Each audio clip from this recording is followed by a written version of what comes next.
Hola, una vez más, qué gusto saludarles. Hoy voy a platicar acerca de un tema que a todos los seguidores de Jesús nos compete y es la Gran Comisión. Fue el mandato que el Señor Jesús nos dejó. Y voy a empezar leyendo el pasaje que está en Marcos 16, versículo 15 al 18. Y dice así, y esto es hablando Jesús, y les dijo, id por todo el mundo y predicad el evangelio a toda criatura. Y luego, en el versículo 17, les indica de las cosas que ellos debían hacer para respaldar el mensaje de esa predicación del evangelio. Y dice, y esas señales seguirán a los que creen en mi nombre, echarán fuera demonios, hablarán nuevas lenguas, tomarán en las manos serpientes, y si bebieren cosa mortífera no les hará daño. Sobre los enfermos pondrán sus manos y sanarán. Interesante, ¿verdad? Dice, predicad el evangelio. La palabra evangelio es originaria del latín evangelium y del griego evangelion. Significa buena nueva o mensaje feliz. Quiere decir entonces que la Gran Comisión se trata de dar buenas noticias.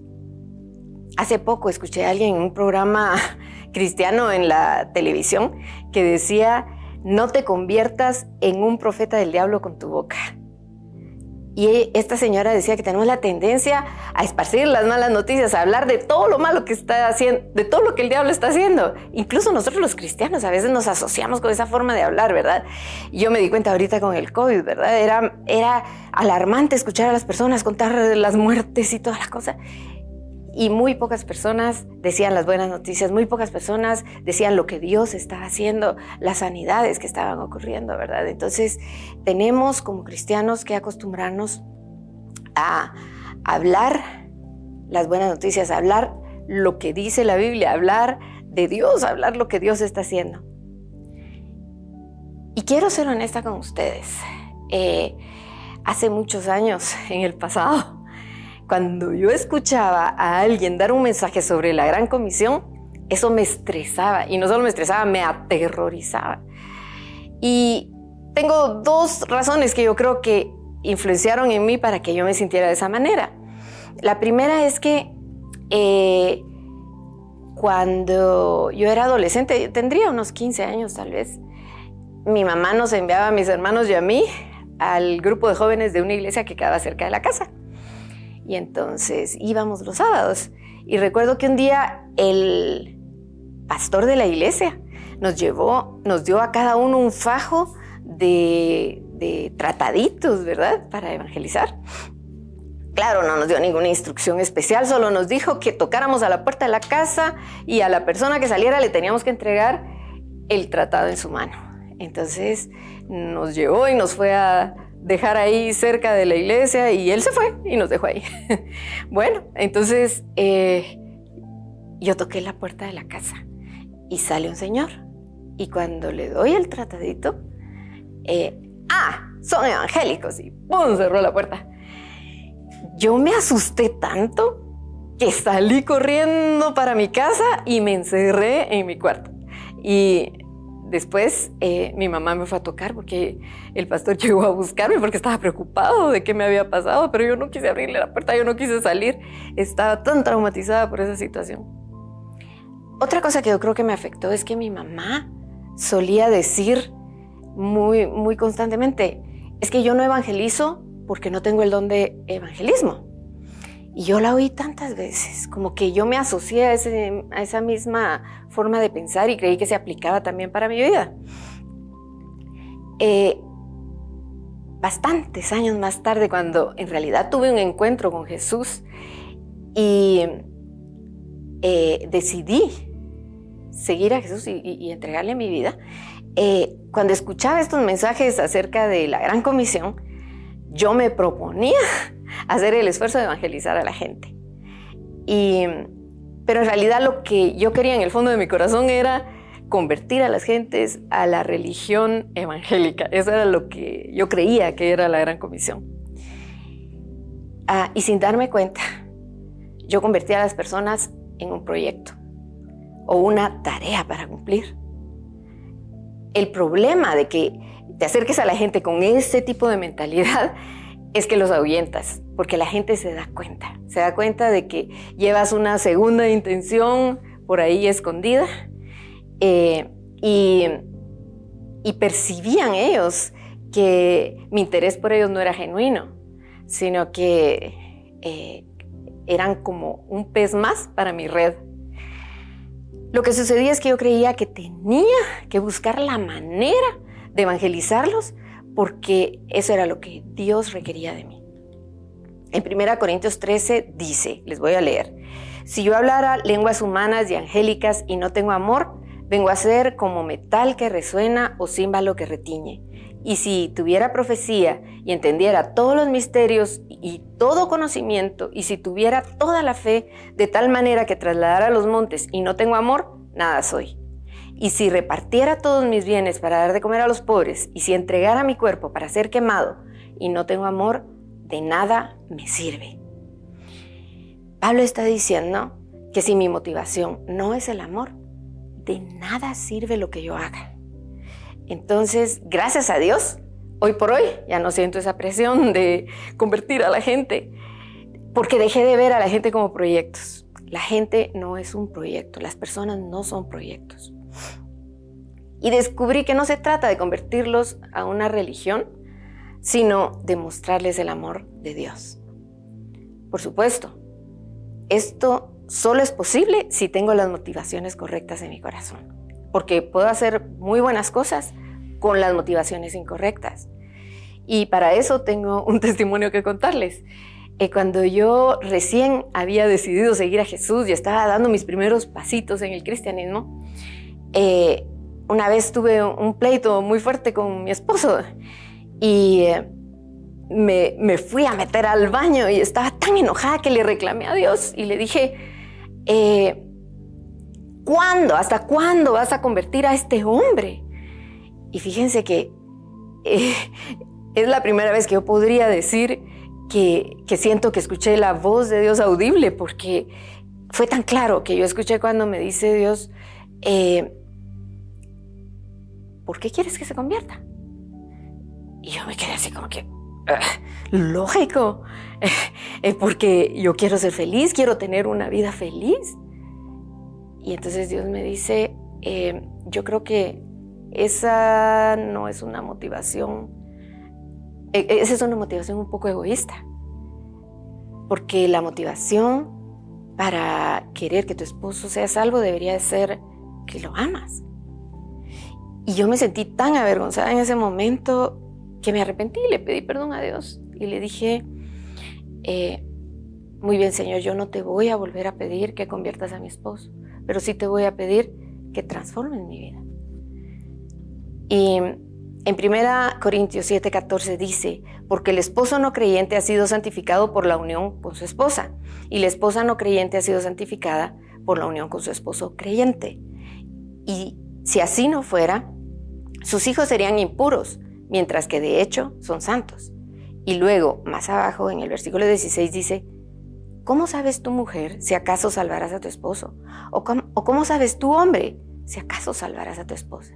Quiero contarles que 5 años después de ese episodio que tuve yo con el Señor, mi esposo, Luis Pedro, decidió entregarle su vida a Jesús.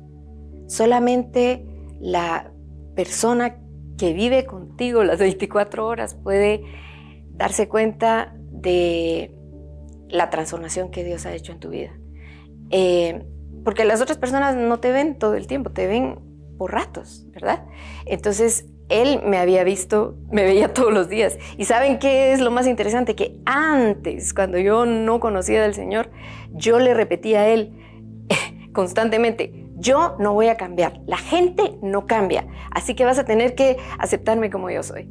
Pero él pudo presenciar cómo Dios transforma una vida y conocer ese Dios poderoso, ¿verdad? Entonces, en 2 Corintios dice también que nosotros somos las cartas de recomendación en donde todos leen. También dice que esparcimos ese aroma del conocimiento de Jesús a donde quiera que vamos. Entonces yo quiero que sepas que tú eres el mensaje. Tú eres esa carta donde todos están leyendo el mensaje de Dios. Ese perfume que la gente siente cuando tú les está diciendo, yo conozco a un Dios bueno. Entonces, ¿era bueno desear que mi esposo fuera salvo? Sí. ¿Mi motivación era correcta? No. Esta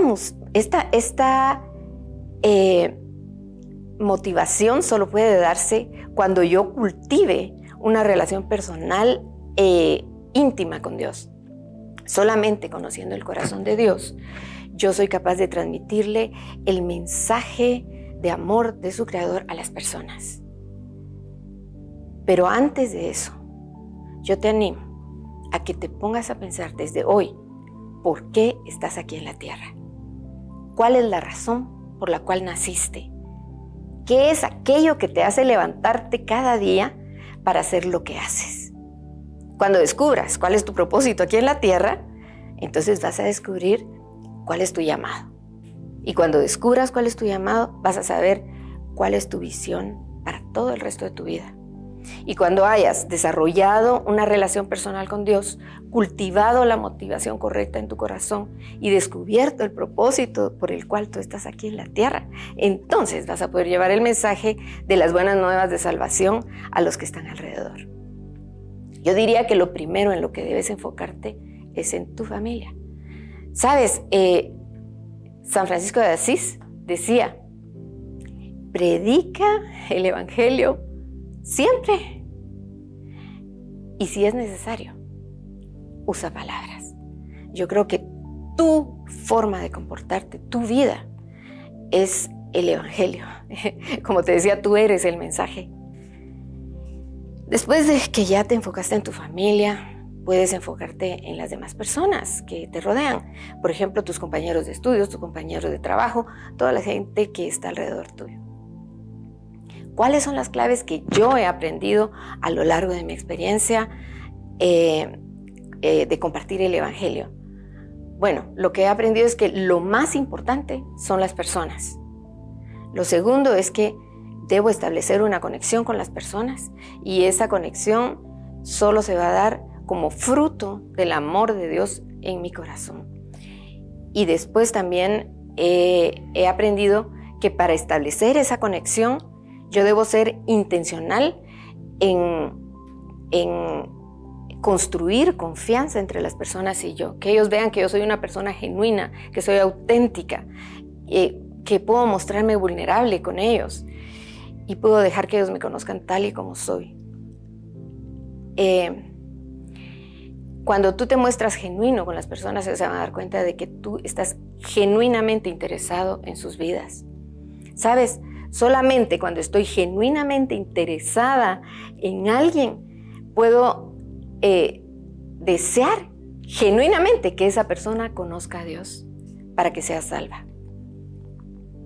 ¿Y cómo puedo transmitir el mensaje de Dios? Pues hay varias formas. Algunas veces, ya les dije una, ¿verdad? Solo mostrarle a la gente lo que Dios ha hecho en tu vida. Algunas veces cuentas tu testimonio, les dices cómo era tu vida antes y cómo era tu vida después de Jesucristo. Otras veces solo muestras el amor de Dios. ¿Cómo muestras el amor de Dios? Oras por los enfermos, ofreces ayudar cuando alguien tiene alguna necesidad, ¿verdad? Eres intencional para mostrar interés en la persona, en la vida de la persona. Eres humilde y buscas tener esa conexión con las personas. ¿Dónde transmites el mensaje? Bueno, en reuniones familiares, en la iglesia, en las calles, en todo el entorno donde te mueves, donde tienes relación con otras personas. Yo tengo algunos testimonios de las formas en que yo he compartido el mensaje. Uno es cuando la gente me invita, digamos, a una iglesia o algún lugar a compartir el mensaje del evangelio con personas no creyentes. Y entonces, pues yo lo he hecho, ¿verdad?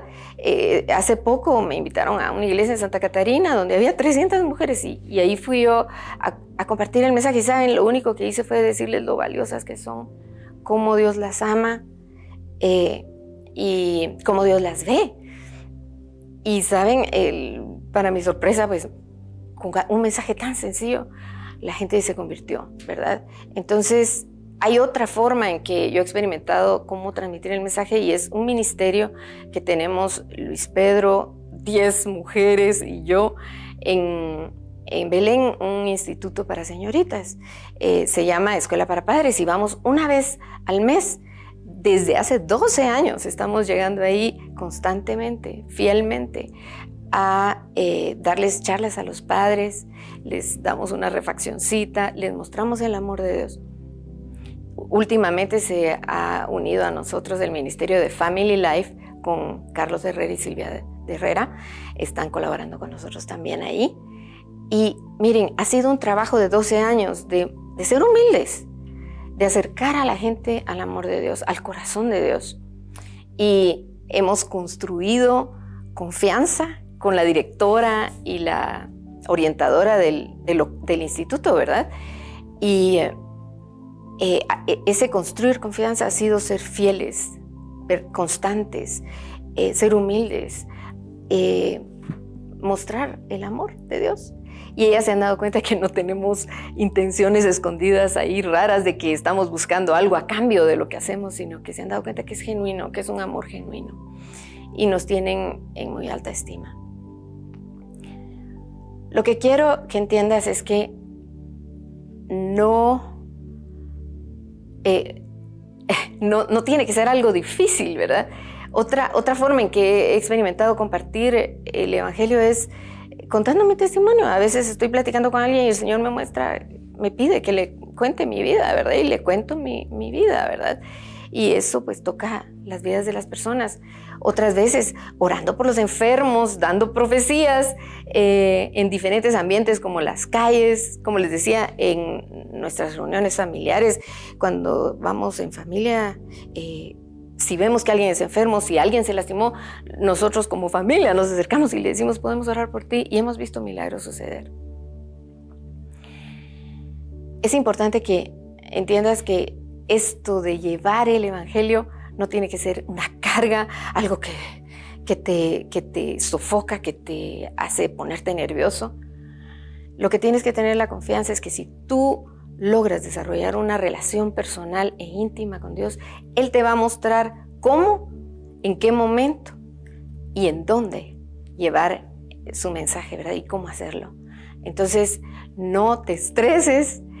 Tiene que ser algo fácil. Servir a Dios tiene que ser algo hermoso, algo que te gusta hacer. Y quiero terminar orando. Cerramos nuestros ojos. Padre, yo te doy gracias, Señor, por cada una de estas personas lindas que están escuchando este mensaje. Señor, yo quiero pedirte que seas tú quien los acerque a tu corazón y que tú les muestres, Señor, lo que hay en tu corazón hacia las demás personas para que ellos puedan ver a las personas como tú las ves. Señor, yo te pido que les des ese denuedo y que les pongas la creatividad y los momentos específicos en los que tú deseas que ellos compartan tu mensaje. Yo los bendigo en el nombre de Jesús. Amén.